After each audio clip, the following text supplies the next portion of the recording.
नमस्कार, धर्म ज्ञान के दर्शकों का स्वागत है। मैं हूं आपके साथ कविता राणा। यूपी की चुनावी जंग अब अपने अंतिम पड़ाव पर है क्योंकि 7वें चरण की वोटिंग पूरी होने के बाद अब नतीजों का दौर शुरू हो जाएगा। जी हां, इतिहास गवाह है कि बीते 3 दशक में यूपी में कोई भी सरकार लगातार दूसरी बार सत्ता में नहीं आई है और ऐसे में समाजवादी पार्टी के नेता अखिलेश यादव और भी उम्मीद लगाए बैठे हैं कि भाई अब की बार फिर से उनकी सरकार आएगी।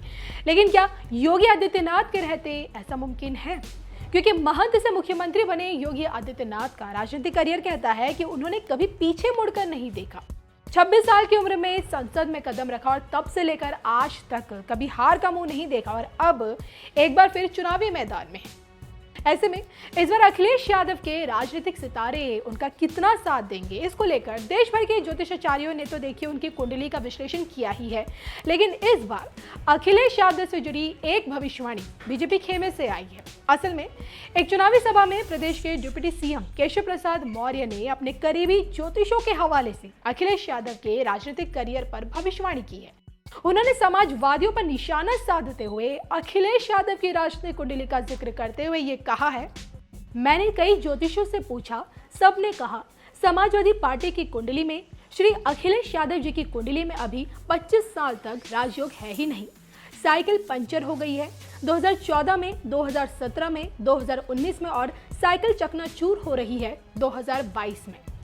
अब अगर केशव प्रसाद मौर्य के करीबी ज्योतिषों की माने तो देखिए 25 साल बाद जाकर ही यूपी में अखिलेश यादव की सरकार देखने को मिलेगी। लेकिन इस भविष्यवाणी के सच होने में कितनी संभावना है, इसको लेकर जब हमने देवज्ञ डॉक्टर श्रीपति त्रिपाठी जी से बातचीत की तो उन्होंने ये बताया कि देखिए सत्ता का सुख कहें या फिर राजयोग, अखिलेश और योगी दोनों की ही कुंडली में है, लेकिन दोनों में से किसकी किस्मत के सितारे बुलंद है, इसको लेकर उन्होंने क्या कुछ कहा, आप भी सुनिए। नमस्कार, मैं हूं डॉक्टर श्रीपति त्रिपाठी। आइए इस वीडियो के माध्यम से जानते हैं कि योगी आदित्यनाथ और अखिलेश यादव की कुंडली में राजयोग तो फिर किसकी बनेगी सरकार, क्या कहते हैं ज्योतिष गणना। समाजवादी पार्टी के अध्यक्ष अखिलेश यादव की कुंडली में भी राजयोग बन रहा है। मुख्यमंत्री योगी आदित्यनाथ के भी भाग्य में भी राजयोग है।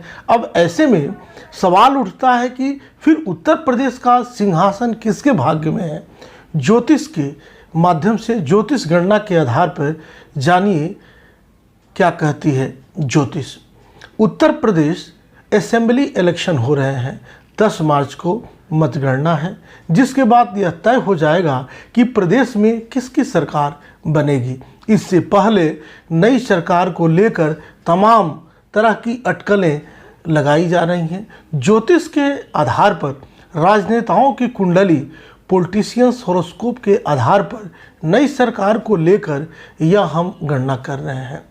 ज्योतिष गणना में कुंडली के योग के आधार पर यह बताया जा सकता है कि किसकी सरकार बन रही है। उनके मुताबिक कुंडली में यह देखा जाता है कि किसकी कुंडली में राजयोग है। साथ ही उसमें यह भी देखा जाता है कि जो पार्टी का नेतृत्व करता है आखिर उसकी कुंडली में किस तरह का योग है। उनका कहना है कि जो पार्टियां यूपी विधानसभा चुनाव लड़ रही हैं उनमें भारतीय जनता पार्टी का नेतृत्व कर रहे मुख्यमंत्री योगी आदित्यनाथ की कुंडली में प्रबल राजयोग बन रहा है। समाजवादी पार्टी के प्रमुख अखिलेश यादव की कुंडली में भी राजयोग बन रहा है, लेकिन इतना प्रबल राजयोग नहीं बन रहा है। आपको बता दें कि सीएम योगी आदित्यनाथ के ग्रहों की स्थिति ज़्यादा उच्च है, ज़्यादा बेहतर है, इसलिए उनके मुख्यमंत्री बनने की संभावनाएं प्रबल है। खासकर ज्योतिष गणना के आधार पर यह कहा जा सकता है कि भारतीय जनता पार्टी को सीटें ज़्यादा नहीं मिल रही, लेकिन इसके बावजूद उनकी सरकार बनने की प्रबल संभावना दिख रही है। अखिलेश यादव की कुंडली में भी राजयोग बन रहा है। ज्योतिष के अनुसार, ज्योतिष गणना के अनुसार आपको बता दें अखिलेश यादव की कुंडली में भी प्रबल राजयोग बन रहा है। लेकिन अगर सीएम योगी आदित्यनाथ और सपा के भूतपूर्व मुख्यमंत्री मुखिया अखिलेश यादव की कुंडली की तुलना करें तो प्रबल राजयोग योगी आदित्यनाथ की ही कुंडली में बन रहा है। वहीं आपको बता दें कि बसपा मुखिया मायावती और कांग्रेस महासचिव प्रियंका गांधी वाड्रा की भूमिका सामान्य रहने वाली है, इसलिए यह कहीं पर भी जो बेहतर करना चाहिए वो नहीं दिख पाएंगे। योगी आदित्यनाथ की कुंडली में केतु की महादशा चल रही है और यही इनकी कुंडली में राजयोग का कारण है। इनके चतुर्थ भाव में केतु बैठा है, राजनीति और सत्ता का कारक राहु दसम भाव में बैठा है, इसलिए ग्रह गोचर इशारा कर रहे हैं कि सफलता की ओर इशारा कर रहे हैं। लेकिन इस बार स्थिति चुनौतीपूर्ण है। 2017 से अगर तुलना करें तो ग्रह गोचर जितना बलवान उस वक्त थे, इस बार उनकी स्थिति थोड़ी कमज़ोर है। वहीं अखिलेश यादव की कुंडली जो है वह कर्ल कर लगने की है और उनकी भी केतु की ही महादशा चल रही है। दसम भाव में केतु के साथ सूर्य का योग बनना उनकी पकड़ को ढीली कर रहा, एक प्रकार का ग्रहण बना रहा है। अखिलेश यादव सत्ता के निकट तो नहीं पहुंचेंगे। भाजपा दोबारा सत्ता में आएगी।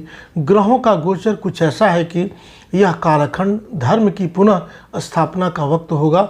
जो पार्टी सनातन धर्म संस्कृति को समझेगी, सरकार उसी की बनेगी। उत्तर प्रदेश में भारतीय जनता पार्टी सहारा लेगी, बहुजन समाज पार्टी का भी सहारा ले सकती है। वर्तमान में केतु महादशा में शनि के अंतर में शनि का प्रत्यंतर 11 जनवरी से 16 मार्च 2022 तक एवं बुध का प्रत्यंतर 13 मई 2022 तक रहेगा। इसी दशा में चुनाव हो रहे हैं। महादशानाथ केतु चंद्र की राशि कर्क में लगने सूर्य के नवमांश में अंतरंग प्रत्यंतरनाथ शनि के नक्षत्र में बलि हैं। चंद्र भी शनि की राशि कुंभ में तथा गुरु के नक्षत्र पूर्वा भाद्रपद में बलि हैं। अतः चुनाव में योगी को विजय प्राप्त होगी। यह बता रहा है कि इन्हें विजय मिलने के प्रबल योग बता रहे हैं। वैसे देवकीय डॉक्टर श्रीपति त्रिपाठी जी के अलावा जाने माने ज्योतिषाचार्य सचिन मल्होत्रा ने भी कई बार अखिलेश यादव की कुंडली का ज्योतिष गणना की और उन्होंने ये पाया कि यूपी के इटावा शहर में जन्मे अखिलेश यादव कर्क लगन मिथुन राशि के हैं। बुध और शुक्र की युति उनको एक सौम्य और सुलझा हुआ राजनेता बनाती है।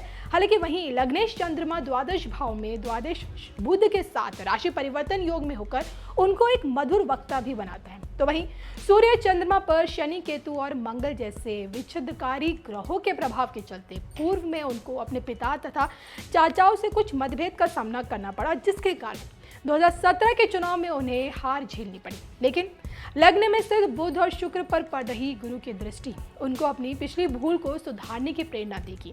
और वर्तमान में केतु की सूर्य की विंशोत्तरी दशा चल रही है और जो कि 26 फरवरी 2022 तक रहेगी। और बाद में देखिए 26 फरवरी के बाद चंद्रमा की अंतर्दशा होगी, जो कि कुछ बेहतर है। और ऐसे में अखिलेश यादव के नेतृत्व में समाजवादी पार्टी सत्ताधारी बीजेपी को कड़ी टक्कर देगी, लेकिन प्रदेश में इनका प्रभाव भी बढ़ेगा। लेकिन सत्ता पर काबिज होने के लिए इन्हें अभी और संघर्ष करना पड़ेगा। यानी कि फिलहाल तो देखिए देश भर के ज्यादातर ज्योतिषाचार्य योगी के प्रबल राजनीतिक सितारे बता रहे हैं और अब ये देखना बाकी है कि ज्योतिष भविष्यवाणियों से लेकर बीजेपी की जीत के दावों में कितनी सच्चाई है। आखिर 10 मार्च को यूपी की जनता किसे अपना जनादेश देती है।